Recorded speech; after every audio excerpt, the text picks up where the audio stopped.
प्रेरणास्पद कथा YouTube channel पर मैं धनंजय जैन आप सभी का हार्दिक स्वागत करता हूँ। दोस्तों, जैसा कि मैंने कल कहा था, प्रेरणास्पद कथा यूट्यूब चैनल को आज 300 दिन पूरे हो गए। लगातार बिना अवरोध के हमने 300 दिन पूरे कर लिए। इसी खुशी में काफ़ी श्रोताओं का मेरे को व्यक्तिगत व्हाट्सएप के ऊपर मैसेज आया और कहा कि जैन सर, जैसे आपने अनोखी प्रतिज्ञा महाराज विक्रमादित्य की एक गाथा सीरियल वाइज धारावाहिक रूप से 1 महीने तक चलाई, वैसा ही कोई उपन्यास आप लेकर आइए, कुछ लिखिए जो अनसुना हो और उसके माध्यम से कुछ ना कुछ ऐसी नई प्रेरणा दीजिए जिससे कि हमें और हमारे वंशजों को, हमारे बच्चों को उसका लाभ हो, उसका फायदा हो। बस यही सोचकर कतिपय दिनों से चिंतन चल रहा था कि मैं ऐसा कुछ नया क्या दूं, और जन्म लिया एक ऐसी कहानी ने जो कि आज तक आपने नहीं सुनी, अनसुनी है। कथा के रूपक, कथा की घटनाएं, कथाक्रम में आने वाली बातें बहुत कुछ हमें सिखाएगी भी। तो शुरू करते हैं दोस्तों। प्रीति के पुष्प उपन्यास का धारावाहिक का नाम है प्रीति के पुष्प। दोस्तों, इंद्रपुर नरेश अजितादित्य, अजित प्लस आदित्य नामानुरूप अजित कहते जिसने कभी भी पराजय स्वीकार नहीं की हो, जो हमेशा जीतता ही रहा हो, और आदित्य सूर्य, सूर्य के समान जिसका प्रकाश हो। ऐसे महाराज अजितादित्य अपने इंद्रपुर राज्य के अंदर, इंद्रपुर साक्षात इंद्र की पुरी हो ऐसा उनका राज्य, उनके राज्य के अंदर समस्त प्रजा सुख और चैन की बंसी बजा रही थी। महाराज अजितादित्य एक भयंकर संग्राम के लिए गए हुए थे, युद्ध भूमि में थे, और बड़ी मशक्कत के बाद उन्होंने विजयश्री हासिल की और वापस अपने इंद्रपुर को लौट आए। जैसे ही विजयश्री हासिल होने के पश्चात वे पहली बार राज्य सिंहासन पर बैठे, प्रजा के अंदर उत्साह हो रहा था, दिवाली मनाई जा रही थी जैसे कोई, क्योंकि करीब करीब 30 दिन के घमासान युद्ध के बाद उन्हें विजयश्री प्राप्त हुई थी। हर्षोल्लास का वातावरण था, संपूर्ण इंद्रपुर नगरी दुल्हन की तरह सजाई गई थी। महाराज राज सिंहासन के ऊपर विजयोल्लास को मना ही रहे थे, बैठे थे। इतने में एक दासी आती है और खुशखबरी सुनाती है कि महाराज की जय हो, इंद्रपुर नरेश जयवंत हो, पुत्र रत्न की प्राप्ति हुई है। आहा, सुखद आह्लास। दोस्तों, खुशी को द्विगुणित करने वाली यह खबर थी। एक तो विजयश्री का वो नशा उनका उतरा नहीं था। वैसे आज तक महाराज अजितादित्य ने अनेक युद्ध किए थे, पर यह युद्ध कुछ अलग हटके था। इस युद्ध में महाराज अजितादित्य को एड़ी से चोटी तक पसीने निकले थे। सहजता से उन्होंने इस युद्ध को जीता नहीं था, मशक्कत करनी पड़ी थी, और जिसमें मेहनत और जिसमें परिश्रम, जिसमें हालत खस्ता हो, ऐसे में यदि विजय प्राप्त हो तो बात ही कुछ अलग होती है। बड़ी मेहनत और परिश्रम के बाद में, बड़ी सूझबूझ के साथ में महाराज अजितादित्य की सेना ने विजयश्री प्राप्त की थी और सेनापति के स्थान पर राजा खुद थे। बात ही कुछ और थी। और इस बीच विजय उत्सव चल ही रहा है। इसी बीच में आकर दासी खुशखबरी देती है कि महाराज जय हो आपकी, राजकुमार उत्पन्न हुआ है, राजकुमार पैदा हुआ है। खुशी द्विगुणित हो गई। महाराज अजितादित्य सोचने लगे कि पुत्र का नाम क्या रखा जाए। कई विचार मन में आए और महाराज चाहते थे कि युद्ध की याद भी मुझे तरोताजा बनी रहे, ऐसा ही कुछ नाम मैं अपने पुत्र का रखूं। कई नाम स्मृति पटल पर अवतरित होने लगे। बाहुबली, वीर सिंह आदि आदि मंत्रियों ने भी कई नाम बताए, विशाल सिंह, पर राजा को कोई नाम जचा नहीं। राजा सोचने लगे ये युद्ध मैं कभी भी विस्मृत नहीं कर पाऊं, ऐसा कुछ नाम बेटे के साथ जुड़ जाए तो मजा आ जाए। और अचानक महाराज राज सिंहासन से उठ बैठे थे।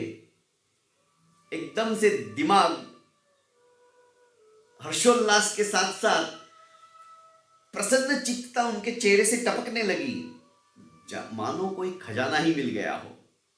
सभी देखते रह गए। अचानक महाराज उठे और वापस से बैठ गए। हुआ क्या? और महाराज के चेहरे के ऊपर जो चमक थी वो द्विगुणित हो उठी थी, क्योंकि उनके मन मस्तिष्क के अंदर नाम ही ऐसा आया था। नाम था विक्रम सिंह। बस यही नाम अच्छा है। विक्रम पुरुषार्थ, पराक्रम, इन सभी का द्योतक है। और युद्ध भूमि में जो मैंने विक्रम किया है उसी का फल है कि आज मैं विजयश्री प्राप्त कर पाया हूं। और आज ही के दिन जब मैं लौटा हूं तो पुत्र रत्न की प्राप्ति का समाचार सुनकर ये नाम रखना ही उचित रहेगा। नामकरण के समय महाराज अजितादित्य ने रानी से कहा कि हम इसका नाम विक्रम सिंह रखेंगे। रानी भी खुश हो गई। सुंदर सुडौल ऐसे पुत्र रत्नों को पाकर रानी गदगद थी। विक्रम सिंह नाम रखा गया। इसी बीच ये खुशियां कम हुई नहीं थी। राजा के जो राजपुरोहित थे धर्मदत्त जी, धर्मदत्त के यहां पर भी धर्मदत्त जी की पत्नी धर्मयशा ने एक पुत्र रत्न को जन्म दिया। और संयोग देखो, धर्मरत्न जी उस समय में एक काव्य की रचना कर रहे थे। काव्य रचना उनकी समाप्त हुई थी। अंतिम छंद उन्होंने लिखकर कलम रखी ही थी। इतने में उनकी भी दासी आती है और कहती है राजपुरोहित जी को कि अपने घर में पुत्र रत्न हुआ है। अब कवि तो थे, उद्भट विद्वान तो थे। धर्मदत्त जी सोचने लगे कि बेटे का नाम क्या रखूं। मां सरस्वती के अनन्य उपासक थे। मां सरस्वती का उनके ऊपर आशीर्वाद था, तभी तो इतना बड़ा छंद, इतना बड़ा काव्य उन्होंने लिख दिया था। तो सोचा कि मां सरस्वती का ही रूप इस पुत्र के अंदर होना चाहिए, बुद्धि निधान होना चाहिए, श्रेष्ठ मतिमान होना चाहिए। ऐसा क्या नाम रखूं? तो उन्होंने सोचा कि मां सरस्वती का दूसरा नाम शारदा भी है, चलो इसका नाम मैं शारदा दत्त रख देता हूं। मेरा नाम धर्मदत्त, बेटे का नाम शारदा दत्त। बस जच गई, अनुप्रास भी हो गया और तुक भी लग गई। धर्मदत्त जी ने अपने बेटे का नाम शारदा दत्त रख दिया। भला महाराज अजितादित्य को पुत्र रत्न हुआ, राजपुरोहित जी को भी पुत्र रत्न हुआ, तो महामंत्री की पत्नी पीछे कहां रहने वाली थी? उसने भी खुशी दी, खबर पहुंचाई कि उसे भी पुत्र रत्न हुआ है। महामंत्री के पास दासी भागती भागती आती है और कहती कि मंत्री महोदय, आपके घर में पुत्र रत्न हुआ है। इतना सुनना ही था, मंत्री भी भाव विभोर हो गए और उन्होंने भी बधाई देते हुए कहा कि आज हम तीनों मित्र साथ साथ रहते हैं, साथ साथ बैठते हैं, हमारे तीनों के घरों में पुत्र रत्न की प्राप्ति हुई है, कितना अहोभाग्य है हमारा। पर अब मंत्री भी पीछे कहाँ रहने वाले। उन्होंने सोचा कि अब इसका नाम क्या रखूं। मंत्री जी का नाम था मति सागर, अर्थात बुद्धि के सागर। उन्होंने सोचा कि राजपुरोहित जी की तरह मैं तो तुकबंदी नहीं जानता हूं, जैसे वे धर्मदत्त तो शारदा दत्त, मैं अपने बेटे का नाम क्या रखूं।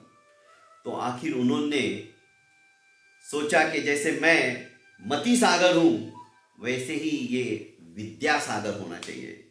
सरस्वती का दूसरा नाम विद्या भी है। बस जच गई, क्योंकि उस समय में उसी दिन मंत्री जी ने अपनी सूझबूझ के साथ एक ऐसा पेचीदा केस उनके राज्य के अंदर आया था और उसका न्याय करना था। तो मंत्री ने अपनी सूझबूझ से सुंदर न्याय देकर अपनी मति का एक प्रारूप, एक स्वरूप जनता को दे दिया। सचमुच में मति सागर थे, अनंत अनंत सागर जैसे, जिसका और छोर नहीं दिखाई देता है। इसी तरह उनकी बुद्धि बहुत तीक्ष्ण थी। दोस्तों, उन्होंने सोचा कि चलो मैं भी अपने बेटे का नाम विद्यासागर रखता हूं, मेरा बेटा भी मेरी तरह ही बुद्धिमान होना चाहिए। राजा अजितादित्य ने अपने बेटे का नाम विक्रम सिंह रखा, राजपुरोहित ने शारदा दत्त रखा और मंत्री मतिसागर ने अपने बेटे का नाम विद्यासागर रखा। जैसे इन तीनों के अंदर प्रगाढ़ता थी, मित्रता थी, इसी तरह से ये तीनों सोच रहे थे हमारे तीनों होनहार बेटे आगे जाके हमसे भी ज्यादा इस संसार को अपने ज्ञान और अपने विद्या के बल से, अपने सूझबूझ के द्वारा हमारी प्रजा को सुख पहुंचाए। ये सबकी एक मानसिक विचारधारा थी। बचपन में ही दोस्त थे, खेलते थे, कूदते थे तीनों। धीरे धीरे ये दोस्ती उनकी प्रगाढ़ता में तब बदली जब वे विद्याध्ययन के लिए आश्रम में पहुंच गए। राजपुत्र, पुरोहित पुत्र और मंत्री पुत्र, तीनों की तीनों आश्रम के अंदर आचार्य की सेवा के अंदर दिन रात व्यतीत कर रहे हैं और सीख रहे हैं। तीनों को सीखने की ललक थी। पर कहते ना, दिए तले अंधेरा। आचार्य की बेटी कामिनी, सचमुच में जैसा उसका नाम था, सुंदर थी, कामिनी थी, कामदेव की साक्षात प्रतिरूपा। निश्चल थी, अल्हड़ थी और लड़कियां बहुत जल्दी ग्रोथ पाती है, बहुत जल्दी बढ़ती है। आचार्य जी भी सभी बच्चों के साथ उसे बैठाते और उसे भी शिक्षा दीक्षा देते। पर कामिनी का मन शिक्षा ग्रहण करने में नहीं था। मस्ती करना, एक दूसरे को छेड़ना, एक दूसरे को शिकायत करना, व्यंग कसना, हंसी ठिठोली करना, इन बातों में वो आगे रहती थी। फलस्वरूप वो किसी को पढ़ने नहीं देती थी, सबको विक्षेप डालती थी। पर ये तीनों दोस्त, राजपुत्र, पुरोहित पुत्र और मंत्री पुत्र, इन बातों से विमुख थे, इन बातों से दूर रहना चाहते थे। पर कहीं आचार्य जी नाराज ना हो जाए, इस बात का भी उन्हें डर था। फलस्वरूप उसकी कोई शिकायत नहीं करते थे। यही कारण था कि उसकी उच्छृंखलता बढ़ती चली जा रही थी। उच्छृंखलता बढ़ने के कारण से धीरे धीरे कामिनी आउट ऑफ कंट्रोल होने लगी। वो भी समझ गई कि तीनों मित्र उसकी बातों में आने वाले नहीं हैं, तो उसको दोस्तों की कमी तो थी नहीं। आश्रम के अंदर बहुत सारे लड़के थे, बहुत सारी लड़कियां थी। ये दूसरे लड़कों के साथ में गपशप करने लगती, उनको भी पढ़ाई में विक्षेप डालती और मस्ती करती। कामिनी बच्चों को पढ़ने तो देती ही नहीं थी, पर समझ गई कि तीनों दोस्त अब मेरे से खफा रहते हैं, दूर रहते हैं, छोड़ो इनको। और उसको जरूरत भी नहीं थी क्योंकि उसके पास बहुत सारे दोस्त थे। एक कामिनी की तरह ही चित्ताकर्षक रूप और सौंदर्य वाला एक लड़का कामिनी के मन को भा गया। फलस्वरूप इन दोनों के अंदर कब प्यार का, प्रेम का बीज पैदा हो गया और धीरे धीरे वो पनपने लगा, पता ही नहीं चला।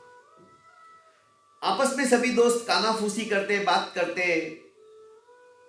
पर ये तीनों उन बातों से बिल्कुल निर्लेप थे जैसे, क्योंकि जिस कारण से, जिस उद्देश्य से ये अपना राजपाट, अपना घर, अपना परिवार, अपने माता पिता को छोड़कर आए थे आचार्य जी के आश्रम में, बस उन्हें उसी उद्देश्य को पूरा करना था। और दोस्तों, हम भी अपने बच्चों को भेजते हैं बाहर पढ़ने के लिए। सबसे पहली बात, बच्चों को वैसे हमारे संस्कार होने चाहिए। हमारे संस्कार यदि रहे ना दोस्तों, बच्चा कहीं पे भी चला जाए उन संस्कारों को अक्षुण्ण बनाए रखता है। जैसे कुम्हार, अभी गर्मी के दिन आने लगे हैं, कई महिलाएं जाएगी, अब फ्रिज का पानी पीना पसंद नहीं करेगी। कुछ लोग फ्रिज का ही पानी पिएंगे, पर कुछ महिलाएं मटके का पानी पीना पसंद करेगी, क्योंकि फ्रिज का पानी गले में नुकसान देगा, तकलीफ देगा, ज़्यादा ठंडा कुछ काम का नहीं। पर मटके का पानी हमेशा तरोताजा रखेगा। तो कुम्हार के पास जाती है, मटके को ठोक बजा के लेती है। आपको पता है मटका कब बनता है, कैसे बनता है? मैंने देखा है। कुम्हार उस मिट्टी को मसलता है, पैरों से रौंदता है, आत्मसात जैसे करते वैसे उस मिट्टी को एक साथ करता है, एक जैसी बनाता है, चिकनाहट लाता है। और जब गोला बन के तैयार हो जाता है, लगता है कि हाँ अब इसको मैं रूप दे सकता हूं, तो चक्का चलाता है और उस चक्के के ऊपर वो मिट्टी का गोला सा रखता है और उसको आकार देना शुरू करता है। वो पहले ही सोच लेता है इस मिट्टी के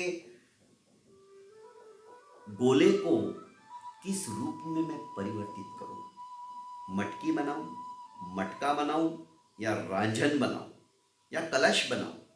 उसके दिमाग में पहले से ही रहता है। ठीक इसी तरह जब बच्चा पैदा होता है तो उसको संस्कार देने के लिए हम पहले से ही कटिबद्ध हो जाए ना, कि मेरे बच्चे को मैं आध्यात्मिकता के संस्कार दूं, सहिष्णुता, परोपकारिता, कर्तव्य पारायणता, विविध गुणों को आत्मसात करे, ऐसी बातें मैं बताऊं। छोटी छोटी कहानियां, जो प्रेरणास्पद कहानियां हैं, इन्हें मैं सुनाऊं। कथाच्छलेन बालानाम नीतिस्तद्य कथ्यते। कथाओं के माध्यम से इसको मैं एक अच्छा रूप दूं, तो दोस्तों सचमुच में जो बचपन में संस्कार हो जाते हैं ना, वे संस्कार हमेशा अक्षुण्ण रहते हैं, समाप्त नहीं होते हैं। इन तीनों को, राजपुत्र को, राजपुरोहित पुत्र को और मंत्री पुत्र को, अर्थात विक्रम सिंह को, शारदा दत्त को और विद्यासागर को वैसे ही संस्कार मिले थे। फलस्वरूप उन्होंने कामिनी और उस लड़के की तरफ ध्यान ही नहीं दिया, अपने विद्याध्ययन में ही ध्यान दिया। एक दिन तीनों मित्र ऐसे ही घूमते घूमते चमेली के निकुंज के पास से गुजर रहे थे, तो वहां पर इन्होंने कामिनी और उस लड़के को वासना में लिप्त होते हुए, काम क्रीड़ा करते हुए देख लिया, मुंह फेर लिया। पहले तो सुनी सुनाई बात थी, आज प्रत्यक्ष में देख ली। पर कीचड़ में पत्थर उछालेंगे, फायदा क्या होने वाला है? और कभी भी दोस्तों किसी की हम गुप्त बात देख लेते या जान लेते हैं ना, जाहिर मत करो।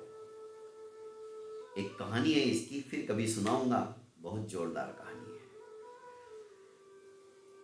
मर्म किसी का प्रकाशित मत करो, उनके कर्म हो जाएंगे। इन तीनों ने मुंह फेर लिया, सोचा कोई फायदा नहीं, सुधरने वाली नहीं है आचार्य जी की लड़की और ये लड़का भी, हम अपना ध्यान नहीं दे रहे। पर परिणाम उनके मन मस्तिष्क के अंदर क्या हुआ, अभी बच्चे ही तो थे, युवावस्था के ऊपर उन्होंने यौवन की दहलीज पर पैर रखा ही था, पर मन के अंदर एक नारी के प्रति घृणा सी पैदा हो गई। नारी नागिनी का रूप है, ये ठगने वाली है, ये लूटने वाली है, ये चरित्र को समाप्त कर देने वाली है, क्योंकि उसने नारी का, उन तीनों ने एक ही रूप देखा। दोस्तों सिक्के के दो रूप होते हैं, दो पहलू होते हैं, कांटा और छापा। उन्होंने सिर्फ नारी का ये विविध स्वरूप देखा। नारी नर की खान है, नारी सहिष्णुता की देवी है, नारी के कई अच्छे रूप है जो उन्होंने कभी समझने की कोशिश ही नहीं की। नारी साक्षात देवी है, ये रूप उन्होंने देखा ही नहीं। बस मन में एक घृणा सी हो गई कि नहीं, स्त्री जो है, नारी जो है, एक तरह से इंसान की शत्रु है। उन्नति के अंदर, अभ्युन्नति के अंदर सबसे बड़ी बाधक है। बस यही रूप उनके दिलो दिमाग में बैठ गया।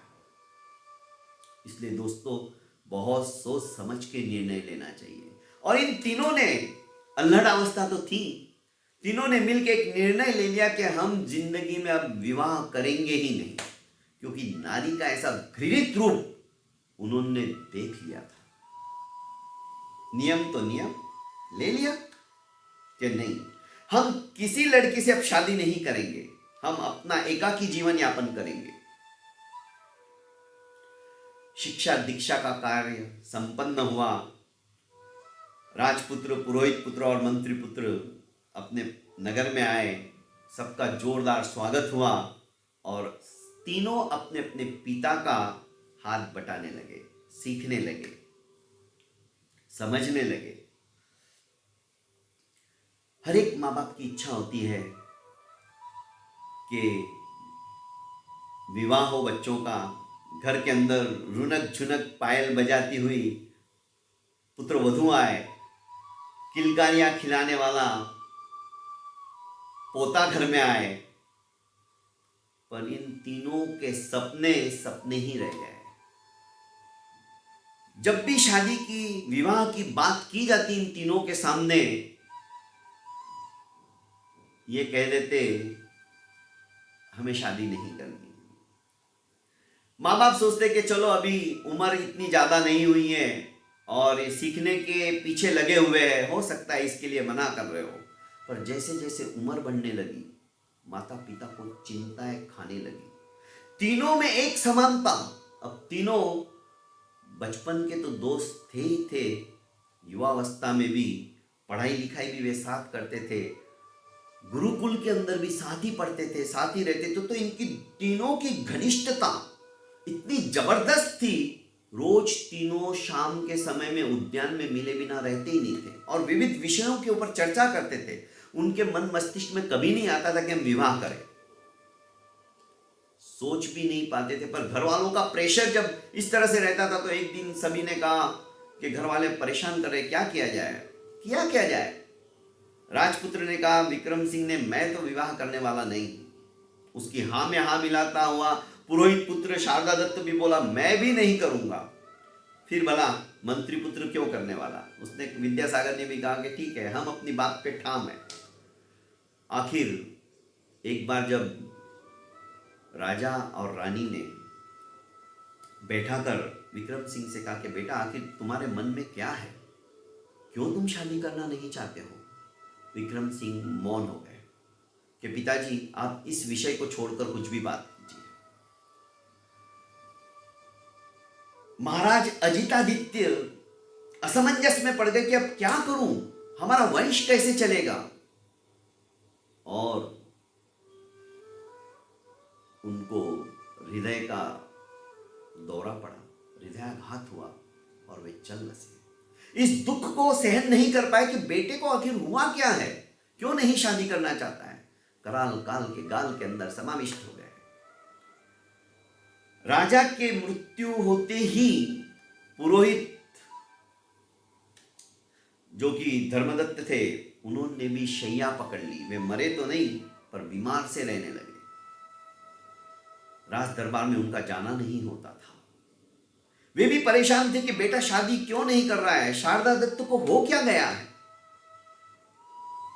इधर एकाकी महामंत्री मती सागर राजभवन में जाते, सोचने लगते, क्योंकि राजपाट राजपुत्र विक्रम सिंह के हाथों में आ गया था, क्योंकि राज सिंहासन को तो खाली नहीं रखा जा सकता था। मंत्री मती सागर सोचते, मैं उम्र में इतना बड़ा हूं, ये मेरे बेटे जैसा है, मेरे और इनके विचार मेल खाएंगे या नहीं खाएंगे। और राजगद्दी के ऊपर विक्रम सिंह को बैठा देखते थे तो सोचते थे अजितादित्य और इनमें तो जमीन आसमान का फर्क है। मेरा और उनका मेल था, हम दोनों सखा थे। कोई बात से विक्रम सिंह यदि नाराज हो गया तो क्या होगा। इससे तो अच्छा है मैं भी धीरे धीरे राजकारण से दूर होकर कह देता हूं कि आप कोई दूसरा मंत्री ढूंढ लीजिए, अभी मैं बूढ़ा हो गया हूं, मुझे इस अंतिम समय में धर्म आराधना करने दीजिए ताकि मेरा जीवन सुधर जाए। और एक दिन ये सारी बातें विक्रम सिंह को मती सागर जी ने कही थी।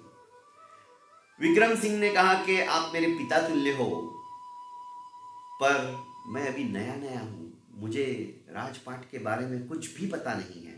तो जब तक कोई बुद्धि निधान आए नहीं, मंत्री मिले नहीं, तब तक आप यहीं पे रहिए। दोस्तों, मती सागर ने कहा कि आपके मुंह से ही निकल गया बुद्धि निदान, तो आपका मित्र विद्यासागर ही है ना, आपका मित्र भी है और वो इस योग्य भी है। आप उसी को अपना मंत्री बना लीजिए और मुझे इजाजत दीजिए। विक्रम सिंह यही चाहते थे कि मेरा मित्र ही मंत्री के पद को प्राप्त करे, पर अपने मुंह से नहीं कहना चाहते थे। उनकी तो मन की हो गई। आखिर एक शुभ मुहूर्त देखकर विद्यासागर को मंत्री पद दे दिया गया और मती सागर जी ने विराम ले लिया। घर पे रहकर वे भगवत भजन करने लगे। राजपुरोहित का पुत्र भी शारदा दत्त भी अपने पिता के कार्य को बखूबी से निभाने लगा। अब तीनों दोस्त राज दरबार में प्रतिदिन 24 घंटा जैसे साथ रहते थे पहले, वैसा हो गया। सिर्फ रात को सोने के लिए अलग अलग होते थे। लोग उनको ब्रह्मा विष्णु महेश कहने लग गए, क्योंकि आत्मा इन तीनों की एक ही थी, मानो तीन शरीर अलग अलग हो। दोस्तों, अब इस राज दरबार के अंदर, इंद्रपुर के अंदर विवाद के या झगड़े के केस ही बहुत कम आते थे, क्योंकि प्रजा बहुत सुखी थी। अलग अलग विषयों के ऊपर प्रतिदिन चर्चाएं होती थी। एक दिन राज्यसभा में चर्चा हुई कि हमारे पूर्वज जो आचार्य हो गए हैं, राजे हो गए हैं, उनमें से श्रेष्ठ राजा कौन है जिसको आज भी हम याद करते हैं। अलग अलग लोगों ने अलग अलग अपनी जुबानी महाराज के सामने रखी, विक्रम सिंह के सामने रखी, पर एक ने कहा कि आपके ही नामानुरूप विक्रमादित्य हो चुके हैं। उनके जैसा राजा ना भूतो ना भविष्यति। तो उस राजा ने ऐसा क्या किया? विक्रमादित्य की गाथाएं सुनाई गई। जैसे कि हमने एक पूरा एपिसोड विक्रमादित्य का बनाया था पीछे, अनोखी प्रतिज्ञा का। तो विक्रमादित्य के बारे में आपको मैं ज्यादा क्या बताऊं। लोगों ने जब विक्रम सिंह को बताया कि इस तरह से विक्रमादित्य थे, तो विक्रम सिंह के मन में आया कि मेरा नाम भी विक्रम है, तो मैं क्यों नहीं विक्रम करूं, पर युद्ध में नहीं, प्रजा की रक्षा करके, प्रजा के सुख दुखों को अपना सुख दुख समझकर। और वही राजा सफल होता है जो रात को सुख शैया के ऊपर सोता नहीं है, प्रजा के सुख दुख को देखने के लिए निकल पड़ता है। विक्रमादित्य के बारे में बहुत कुछ सुनकर विक्रम सिंह की तो नींद ही चुरा ली किसी ने। बस रात को वेश बदलकर विक्रम सिंह निकल जाते और प्रजा में कौन सुखी है कौन दुखी है, किसी को कोई तकलीफ तो नहीं है, कोई भूखा तो नहीं सो गया है, इसी बात की टोह लेते हुए अपनी प्रजा के सुख दुख में शामिल होने के लिए, उनके दुख दर्द को समझने के लिए रात को निकल जाते और 2-2, 3-3 पहर तक वो घूमते रहते थे। अब आगे क्या होगा? क्या सचमुच में ये तीनों मित्र अपनी प्रतिज्ञा के ऊपर दृढ़ रहेंगे या होनी को कुछ और ही मंजूर है? क्या ये विवाह करेंगे? विवाह करेंगे तो किसके साथ विवाह करेंगे? कौन इनके जीवन के अंदर संगीनी बनकर आएंगी? ये तो सुनने के पश्चात पता चलेगा। दोस्तों, आगे जाकर ये कहानी इतनी चित्ताकर्षक और भाव विभोर करने वाली होने वाली है। मैं प्रयास करूंगा ऐसा ही, क्योंकि मेरे नोट्स तो करीब करीब लिख चुका हूं मैं, पर आज पहली बार बोल रहा हूं। दोस्तों, कहानी बहुत अच्छी है और मैं सोचता हूं कि इस कहानी को और ज़्यादा रोचक बनाते चला जाऊं और आप तक इसी कहानी के माध्यम से कुछ ना कुछ नीति की बातें, कुछ ना कुछ शिक्षा की बातें रखता चला जाऊं, ताकि हमारे बच्चों को भी ये कहानी पसंद आए। दोस्तों, आपको भी यदि मेरे इस प्रेरणास्पद कथा यूट्यूब चैनल की प्रीति के पुष्प यह कथा पसंद आती है तो आप लाइक कीजिएगा, सब्सक्राइब कीजिएगा और साथ साथ कमेंट बॉक्स के अंदर अपने भावों की अभिव्यक्ति जरूर अभिव्यक्त कीजिएगा, जिससे कि मेरा उत्साह बढ़ता रहे। बहुत बहुत धन्यवाद। मिलते हैं कल इसी वक्त।